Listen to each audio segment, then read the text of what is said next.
so. Yeah. Oh, listen to this.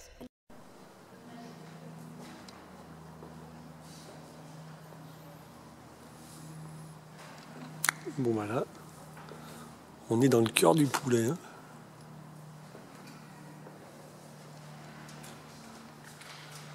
On va peut-être pouvoir observer des choses intéressantes.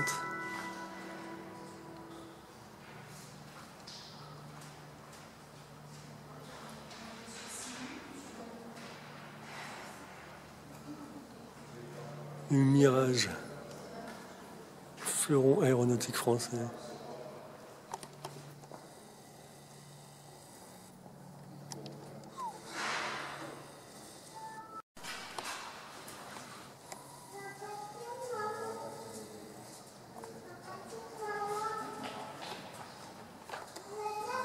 Sait-on jamais.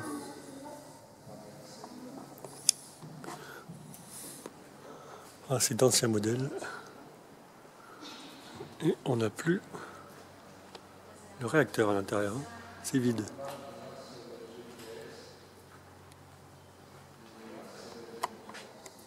Mais ça, c'est pas une bombe, c'est un réservoir ventral. Il y a carrément le réacteur à nu.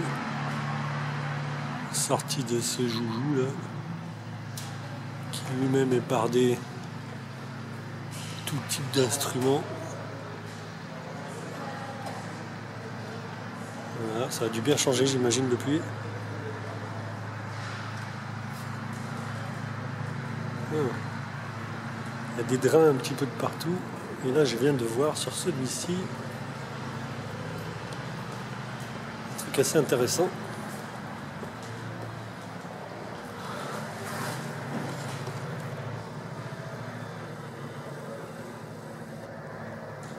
Ça, ils appellent ça la vidange pétrole. Ah non, c'est peut-être ça la vidange pétrole. Donc, moi ça me rappelle ce qu'il y a sur les Antonov lors du reportage de Télématin. Décider où et quand il va pleuvoir. Nous sommes à 50 km de Moscou et cet avion, un Antonov 26, remplit une mission surprenante. Équipé de diffuseurs chimiques, il vole dans les nuages et doit y déclencher la pluie. Notre produit est fait pour provoquer la concentration de l'humidité dans le nuage, de telle manière à déclencher la pluie dans une zone précise. Ça me fait vraiment penser à ça. On va voir s'il y en a un de l'autre côté. Ah non, il n'y en a qu'un. En revanche, on retrouve les petits drains là. Okay. L'ambiance de folie. Je vous avouerai que je suis pas super à l'aise. Je suis pas super à l'aise. Ah, là la petite grille, cette fois, elle est à l'avant, juste sous le cockpit. Ouais. Je sais pas ce que c'est comme appareil.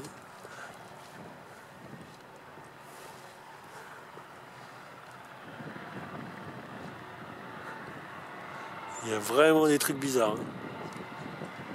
Le truc de la marine là, spécial avec les ailes qui se replient. Allez, pour le reste, je prendrai des photos. Excusez-moi, je peux vous poser une petite question technique? Oui, monsieur, il doit savoir. Je sais pas, mais vous savez, on entend parler d'avions qui épandraient des produits pour modifier le climat. Vous savez, ces jours où on a des traits laissés par les avions, que ça quadrille le ciel complètement. Non, ça fait des conneries. Ouais. Parce que moi je remarque, aujourd'hui par exemple, il n'y a presque aucun avion qui passe là. Et certains jours, ils n'arrêtent pas de passer, faire des virages. Il y a des traits dans tous les sens. Ah, ici, vous voulez dire? Ils passent les un peu de avions, partout, hein, mais parce que les traînées, c'est de la vapeur d'eau. Hein. Ouais, ça dépend. C'est pas des produits chimiques. Ça dépend au niveau de la température de la l'air. condition climatique. Après, quand c'est ici que vous envoyez qu'ils font des virages, parce qu'il y a un vent qui leur sert pour la navigation. Donc c'est pour ça qu'il y en a qui changent aussi de route à ce moment-là. D'accord. Donc pas d'histoire d'épandage de quoi que ce soit pour créer un voile pour limiter le réchauffement climatique ou Les seules choses qui sont étendues, mais encore c'est suivant certaines conditions, et c'est dans des pays en voie de développement qui le font, Ouais. c'est épandre du sel d'argent au-dessus des nuages pour faire pleuvoir. D'accord. Mais c'est connu depuis des lustres. Quoi. Parce que vous avez entendu parler de ces filaments qui étaient tombés là en novembre, ça avait fait la une des journaux là. Ils tombaient comme des toiles d'araignée du ciel, ça avait fait ils étaient passés au Dauphiné, les gens ils avaient appelé plein de monde et tout. Et ces filaments on les voit tomber assez souvent quand on regarde un peu quoi. Et ça a été analysé, il y en a qui disent que ça tombe directement des avions. Donc ce serait un problème de carburation, de lubrifiant, de... Les traînées de condensation qu'on voit derrière les avions, c'est tout simplement parce que l'avion... J'ai tombé mon tarot dans la trappe à jouer. C'est ça que vous disiez? Putain, là, là. Et puis alors les 4 vis que j'ai mis, bonjour. Oh, dommage, j'en ai mis que 4. La boîte est trop petite, Buzz. Vous disiez les traînées donc derrière les avions, il n'y a pas de... Les traînées derrière les avions, en fait, c'est tout simplement parce que l'avion, là où il vole, la température Ça congèle. est très froide, à moins 30, moins 40 degrés. Et en fait, les gaz chauds de combustion, lorsqu'ils sortent, en fait, il y a formation de cristaux de glace de suite, quoi, et ça fait un nuage. D'accord. Donc en fait, c'est de la vapeur d'eau qui condense derrière. C'est pour ça qu'ils les ont rajoutés dans la nomenclature des nuages depuis quelques années.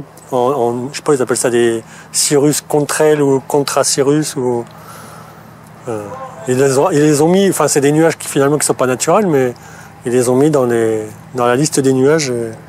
Il y a des périodes, ça disparaît plus vite, suivant la pression, les conditions climatiques. Quoi. D'accord. Et des fois, là, en cette saison, aussi bien, il y a autant d'avions qui passent, mais en fait, il n'y a pas de condensation. Bon, on les voit pas. Donc, D'habitude, du coup, on les voit pas.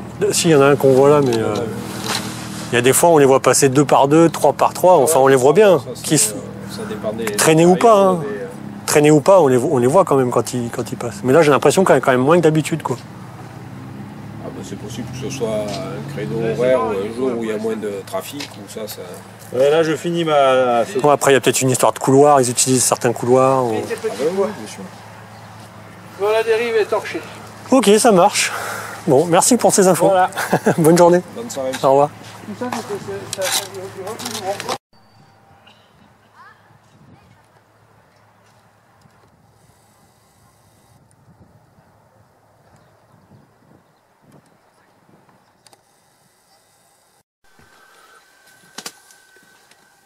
The No Way To Go au cœur du boulet. En train de chercher le bouton. Le bouton spécial. Où est-ce qu'il est?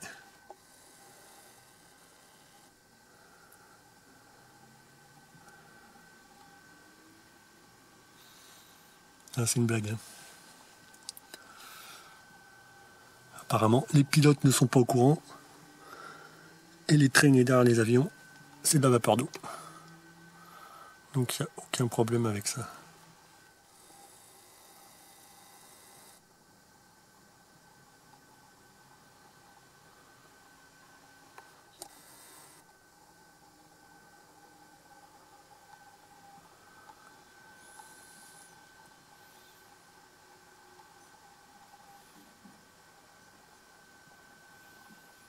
Il y en a quand même des boutons pour gérer le carburant. Il y en a quelques-uns. Mais bon, je pense que c'est pas sur une caravelle qu'on aura la faille.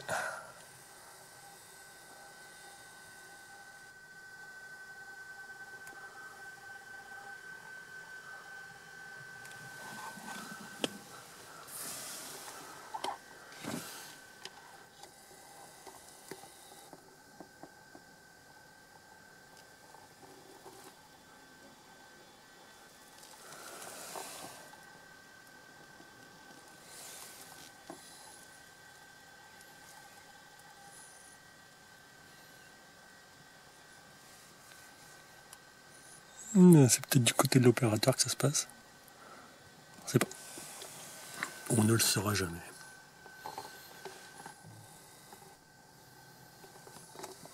Allez. Je continue. Bon, musée de l'aviation, normal. Le terrain est jonché de filaments, si je puis dire. Voilà, il y en a de partout.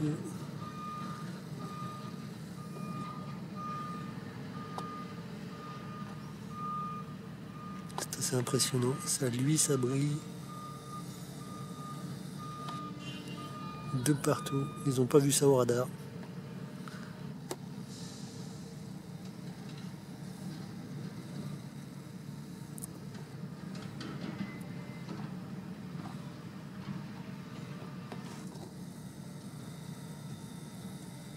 Voilà, voilà.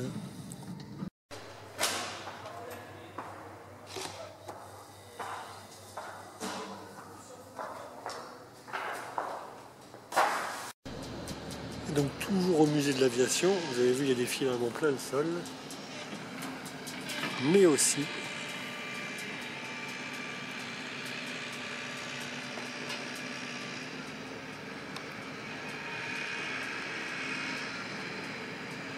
des filaments juste là, accrochés à la barrière.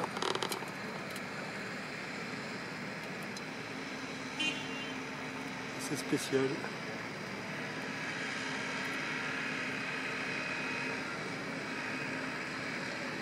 Voilà, le musée de l'aviation, c'est pas magnifique? C'est pas magnifique? Merci les avions, c'est tout ce que j'ai à dire. Merci pour tout. Et voilà, pour finir, petite pause sur le retour, sur un point de vue, pas très loin de Villeneuve-de-Berg pour ceux qui connaissent. Et en fait, derrière ça, il y a des montagnes normalement. Derrière cette brume immonde, il y a des montagnes. Le parc naturel des Monts d'Ardèche. Voilà, voilà dans quoi on baigne. Et c'est toute la France, voire l'Europe qui est dans la même situation. Aujourd'hui on est le 13 mars.